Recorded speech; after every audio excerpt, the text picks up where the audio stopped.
মুখ্যমন্ত্রী নিজে বক্তৃতা করছিলেন, তার আগে থেকে হাউস উত্তপ্ত ছিল।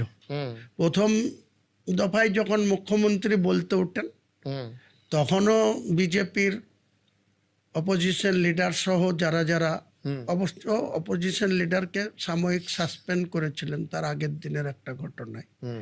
তো অপোজিশন লিডার বাইরে থেকে ওনার ঘর থেকে এনাদেরকে যা নির্দেশ দিচ্ছিল সেই রকম চলছিল। মুখ্যমন্ত্রীর কিছু বক্তৃতার উপরে হাওয়া আরও গরম হয়ে যায়।